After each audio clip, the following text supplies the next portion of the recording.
Selamat datang kembali di pembahasan mendalam kita. Anda sudah berbagi materi yang menarik nih soal dunia remaja usia SMK. Hari ini kita coba telusuri lebih jauh ya dunia batin mereka. Fokusnya ke 3 pilar penting yang katanya sih sangat membentuk karakter mereka. Ada perkembangan moral, sosio-emosional, sama spiritual. Begitu kan ya? Betul sekali, 3 pilar itu. Nah, kenapa ini penting dibahas? Rasanya sih pemahaman soal ini bisa jadi kunci ya buat siapa aja yang sering interaksi sama mereka. Guru, calon guru, orang tua mungkin juga. Iya, krusial banget. Ini bukan cuma teori di awang-awang, tapi lebih ke upaya memahami apa sih yang bikin mereka bergerak, konflik batinnya apa aja, dan gimana itu muncul di perilaku sehari-hari. Materi Anda juga sempat singgung, ini bisa jadi landasan buat semacam observasi lapangan atau project-based learning gitu ya. Nanti kita lihat kaitannya deh. Nggak bisa lihat remaja SMK cuma dari satu sisi. Moral, sosio-emosional, spiritual, itu semua saling terkait. Jadi kalau kita paham semua aspek itu secara terpadu, gambarannya jadi lebih utuh.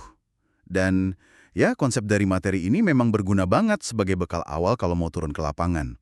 Memahami apa yang mungkin akan Anda lihat nanti. Oke, siap. Mari kita mulai bedah satu-satu ya. Pilar pertama yang disorot di materi Anda. Perkembangan moral. Intinya apa sih ini? Kalau disederhanakan nih, perkembangan moral itu kan soal gimana remaja belajar bedain mana benar, mana salah. Terus idealnya ya bertindak sesuai pemahaman itu. Bukan cuma sekedar tahu aturan, oh ini nggak boleh. Tapi mikirin juga, kenapa sih aturannya begini?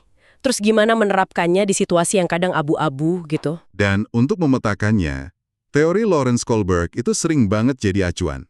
Di materi Anda juga dibahas kan? Kohlberg melihat penalaran moral ini ada tahapannya. Nah, remaja usia SMK ini, menurut rangkuman studi di sumber Anda, seringnya ada di fase transisi yang cukup dinamis. Mereka bergerak dari tingkat konvensional ke tingkat pasca konvensional. Oke, tingkat konvensional. Itu kayak gimana? Materi Anda nyebutin 2 tahap di sini. Ada tahap 3, orientasi anak baik. Maksudnya, benar salah itu ukurannya apa kata orang lain? Gimana biar diterima kelompok? Gitu ya? Ya, betul. Menyenangkan orang lain, diterima teman-teman. Contohnya mungkin anak perhotelan mikir harus ramah sama tamu, biar dinilai baik sama guru, sama teman. Atau anak boga, jangan sampai salah di dapur, nanti dicap nggak bisa kerja sama tim. Fokusnya masih persetujuan sosial. Persis. Itu tahap 3. Terus, ada tahap 4, orientasi hukum dan keteraturan. Nah, ini lebih kaku kayaknya. Bener salah itu sama dengan taat aturan, titik. Tujuannya menjaga ketertiban. Aturannya ya harus diikuti. Kaku. Contoh di SMK mungkin, masuk bengkel wajib pakai sepatu safety. Udah, peraturannya gitu. Atau nyontek itu dilarang. Ya salah, nggak peduli alasannya apa. Hitam putih banget. Nah, yang menarik itu pas mereka mulai geser ke tingkat pasca konvensional. Khususnya tahap 5, orientasi kontrak sosial.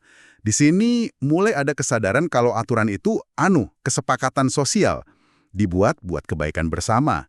Tapi ya bisa dievaluasi, bisa diubah kalau nggak adil atau nggak relevan lagi. Oh, jadi nggak saklek lagi ya? Iya, udah bikinin hak individu, prinsip yang lebih luas.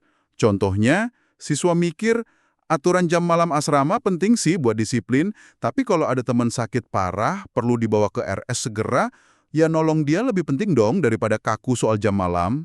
Oke, ada pertimbangan nilai yang lebih tinggi. Betul. Ini nunjukin penalaran moral yang lebih matang. Udah nggak sekedar ikut aturan buta. Lantas apa aja nih ciri khas perkembangan moral remaja SMK yang ditekankan di sumber-sumber ini? Pertama, katanya pengaruh peer group itu kuat banget ya? Banget. Kelompok teman sebaya itu sering jadi kompas moral utama. Jadi apa yang dianggap keren, boleh, nggak boleh, itu acuannya ke teman. Seringnya gitu. Kadang tekanan teman lebih didengar daripada kata guru atau aturan sekolah. Nah, ini nyambung ke poin kedua. Mulai mempertanyakan otoritas. Oh, ini bukan berarti membangkang ya? Bukan sekedar itu. Ini tanda perkembangan kognitif juga. Mereka mulai kritis. Kenapa aturan bengkel harus gini? Apa logikanya tugas ini? Kalau aturan dirasa nggak masuk akal atau nggak adil, ya mereka tanya. Ini sebenarnya sehat, walau kadang bikin pusing guru ya. Iya juga ya. Terus ada fenomena menarik nih, idealisme versus hipokrisi. Maksudnya gimana tuh? Jadi remaja SMK itu bisa idealis banget. Semangat gitu ngomongin anti korupsi, jujur nomor satu. Tapi Tapi, tapi dalam prakteknya sehari-hari, mungkin pas ujian teori, susah, masih tergoda nyontek. Atau pas praktek di bengkel, sedikit ngakalin prosedur biar cepat selesai. oke, jadi ada gap antara yang diyakini sama yang dilakuin. Betul, kesenjangan antara nilai ideal sama perilaku nyata. Ini sering terjadi dan bagian dari proses mereka cari konsistensi moral. Dan yang terakhir, kapasitas empati mereka juga berkembang ya. Iya, itu juga penting. Kemampuan memahami sudut pandang dan perasaan orang lain. Ini jadi fondasi buat penalaran moral yang lebih kompleks. Mulai bisa mikir, kalau aku begini, dampaknya ke orang lain gimana ya? Dengan dinamika kayak gitu, tantangan atau problematika moral apa aja nih yang sering muncul di kalangan SMK menurut materi Anda? Yang klasik banget ya, konflik antara patuh aturan sama solidaritas teman. Contohnya? Misal, tahu teman sekelas ngerusakin alat praktek. Bingung kan? Antara laporin, berarti patuh aturan, atau diem aja demi jaga pertemanan solidaritas. Dilema ini nyata banget buat mereka. Iya, kebayang sih. Terus, ya tentu aja, isu kenakalan remaja, tawuran antar sekolah kejuruan, vandalisme, narkoba, ini seringnya gejala dari masalah yang lebih dalam. Bisa jadi gagalnya perkembangan moral, atau pencarian identitas yang salah arah, atau masalah sosio-emosional lainnya. Akarnya bisa macam-macam. Ya, mereka begitu. Tekanan nilai? Bisa jadi tekanan nilai biar gampang cari kerja, persaingan, atau ya emang belum tertanam nilai integritasnya. Dan yang makin relevan sekarang, etika digital. Nah, ini dia. Cyberbullying ya? Iya, cyberbullying antar siswa, sebar hoaks, perilaku nggak etis di medsos, batas antara bercanda sama nyakitin jadi kabur banget. Betul. Ini kan jadi pertanyaan penting ya. Gimana kita membekali mereka biar bijak dan bermoral pas online? Tantangan baru ini. Kompleksitas moral ini ternyata nyambung banget ya sama gimana mereka ngelola emosi dan hubungan sosial. Ini bawa kita ke pilar kedua, perkembangan sosio-emosional. Ini tentang apa persisnya? Ini cakupannya luas ya. Gimana remaja belajar kenal, paham, kelola, dan ekspresikan emosi secara sehat. Terus juga soal interaksi, bangun hubungan sama orang lain, teman, guru, keluarga. Dan teori Erik Erikson yang dikutip di materi Anda itu pas banget di sini. Erikson bilang, krisis utama remaja usia 12-18 tahun itu identitas versus kebingungan peran. Identity versus role confusion. Perjuangan cari jawaban, siapa aku? Gitu ya? Persis, itu inti pergulatan mereka. Mereka coba-coba berbagai peran, gaya hidup, minat, nilai buat ngebentuk identitas diri yang rasanya pas. Khusus buat siswa SMK, pencarian identitas ini sering banget terkait sama pilihan jurusan dan karir masa depan. Aku cocok nggak ya di jurusan ini? Nanti kerjanya gimana? Kalau berhasil lewat fase ini hasilnya apa? Hasilnya itu fidelity atau kesetiaan, kata Erikson. Kemampuan buat komitmen sama nilai, ideologi, atau pilihan karir. Walau sadar ada tantangannya. Tapi kalau gagal, Gagalnya? ya bisa kebingungan peran. Nggak yakin siapa dirinya, tujuannya apa, tempatnya di mana. Rasanya gamang gitu. Oke. Kalau gitu ciri-ciri perkembangan sosio-emosional yang khas di remaja SMK apa aja? Sumber Anda menyebut beberapa hal. Pertama soal ledakan emosi. Iya, emotional turmoil. Emosi mereka bisa intens banget, naik turun cepet, labil. Wajar sih ini. Pengaruh hormon pubertas, plus tekanan psikososial juga. Tekanan akademik, pertemanan, mikirin masa depan ya. Betul. Penting diingat, ini bukan penyakit. Ini normal, bagian perkembangan. Yang penting dipahami dan dibimbing cara ngelolanya. Oke. Kedua, peran peer group tadi disebut lagi. Sentral banget ya. Sentral banget. Buat mereka, teman itu kayak laboratorium sosial. Tempat belajar negosiasi, selesaikan konflik, bangun keintiman, bersaing, kerja tim. Ini penting banget di SMK. Dan yang paling penting, dapat validasi. Diterima teman itu penting buat harga diri mereka ya. Vital. Harga diri mereka sering terkait sama penerimaan kelompok. Ketiga, ada proses alami buat mulai menjauh dari orang tua. Cari otonomi.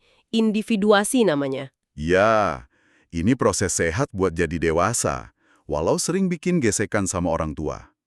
Orang tua mungkin merasa kehilangan atau khawatir.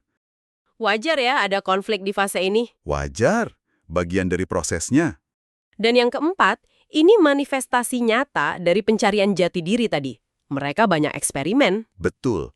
Eksperimen penampilan gaya rambut, cara pakai baju, mungkin coba gaya anak bengkel atau anak boga yang khas. Eksperimen minat musik, hobi, eksperimen milih teman atau kelompok mana yang gue banget. Semua itu cara nyoba identitas ya? Iya, cara mereka jawab sementara pertanyaan siapa aku. Dengan segala dinamika itu, masalah atau problematika sosio-emosional apa yang sering muncul dan perlu kita waspadai? Krisis identitas itu sendiri bisa jadi masalah besar. Kebingungan soal karir ini relevan banget di SMK. Pertanyaan kayak, jurusan ini beneran minatku atau pilihan ortu gitu ya? Nah, itu. Atau nanti bisa kerja sesuai jurusan nggak? Kalau nggak gimana? Pertanyaan siapa aku dan mau apa bisa jadi beban berat.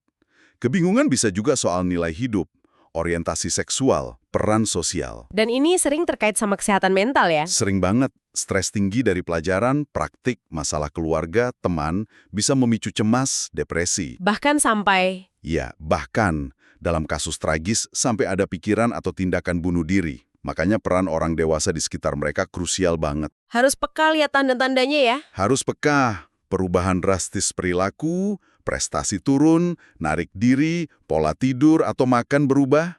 Kita perlu jadi pendengar yang empatik, nggak ngejudge. Dan tahu kapan harus merujuk ke profesional. Tepat, ke konselor sekolah atau psikolog. Kita bukan mendiagnosis, tapi peduli dan menghubungkan. Oke, selain itu ada perilaku berisiko juga ya? Ya, ini sering jadi jalan pintas atau coping mekanisme yang keliru. Balap liar cari sensasi, seks bebas, narkoba, alkohol. Bisa karena eksperimen, tekanan teman, atau lari dari masalah. Bisa semua itu. Ada juga yang kesulitan regulasi emosi. Gampang marah, sulit kendalikan amarah. Bisa berujung berantem atau agresi. Kalau dilihat gambaran besarnya, masalah-masalah ini saling terkait ya? Saling terkait banget. Krisis identitas, kesehatan mental, perilaku berisiko, kesulitan regulasi emosi, itu sering memperparah satu sama lain. Wah, memang kompleks banget ya. Dari pergulatan emosi dan cari identitas ini, kita masuk ke pilar ketiga yang juga penting, perkembangan spiritual. Ini bukan cuma soal agama formal kan? Betul, spiritualitas itu lebih luas, seperti dijelaskan di materi Anda. Lebih ke pencarian makna hidup, tujuan, rasa terhubung sama sesuatu yang lebih besar. Bisa Tuhan, alam, kemanusiaan, nilai luhur gitu ya? Iya, agama bisa jadi wadah penting, tapi spiritualitas bisa juga ditemukan di luar agama formal. Kalau teorinya, gimana perkembangan ini di remaja? Teori James Fowler soal tahapan perkembangan iman sering dirujuk. Kata Fowler, remaja umumnya ada di tahap 3, iman sintetis konvensional. Maksudnya gimana tuh sintetis konvensional? Maksudnya, keyakinan mereka masih sangat dipengaruhi figur otoritas dan lingkungan sosial keluarga, guru agama, teman. Iman jadi semacam perekat identitas, tapi belum benar-benar diuji kritis sama diri sendiri. Mereka mulai paham simbolisme agama, nggak literal kayak anak-anak, tapi masih cenderung cari panutan buat panduan spiritual. Jadi ciri-ciri perkembangan spiritual yang khas di remaja SMK apa aja menurut sumbernya? Pertama, kemampuan berpikir abstrak mereka kan berkembang. Jadi mereka bisa mikirin konsep ketuhanan, makna hidup, itu lebih personal, lebih filosofis. Nggak cuma dogma diterima gitu aja. Kedua, seiring mereka makin kritis kan di SMK juga diasah ya problem solving, mereka mulai mempertanyakan ajaran atau praktek agama. Muncul pertanyaan-pertanyaan besar ya? Iya, kayak kenapa harus sholat, cerita suci ini beneran terjadi, ajaran ini relevan nggak sih sama hidupku sekarang? Ini tanda perkembangan, bukan nolak. Tepat. Dan ketiga, ada pencarian makna dan tujuan hidup yang intens. Spiritualitas bisa jadi jangkar di tengah badai krisis identitas tadi. Cari jawaban untuk apa aku hidup gitu ya. Nah, itu dia. Apa kontribusiku? Ada tujuan lebih besar nggak sih dari sekedar lulus, kerja, cari uang? Pencarian ini bisa bawa mereka ke arah positif. Tapi seperti biasa, pasti ada tantangannya juga ya di perkembangan spiritual ini. Tentu saja. Yang paling umum itu muncul keraguan dan konflik iman. Konflik antara apa biasanya? Antara ajaran agama yang diterima sama ilmu pengetahuan yang dipelajari atau sama realitas ketidakadilan yang mereka lihat. Penting nih buat kita orang dewasa, paham kalau ragu itu sehat. Bagian dari pendewasaan iman. Jadi jangan dihakimi ya? Jangan. Justru fasilitasi dialog terbuka. Beri ruang aman buat bertanya, diskusi, refleksi. Oke, tantangan lain. Kerentanan terhadap kelompok ekstrim. Pas lagi bingung identitas dan cari makna, mereka bisa jadi sasaran empuk kelompok yang nawarin jawaban instan, rasa memiliki kuat, tapi ideologinya bahaya. Waduh, iya juga ya. Terakhir, risiko kekosongan spiritual. Merasa hampa, hidup gak bermakna. Ini bisa bikin apatis, sinis, atau malah destruktif. Yang menarik sekaligus ngeri, kekosongan ini bisa jadi pemicu pencarian, tapi arahnya bisa positif, bisa negatif.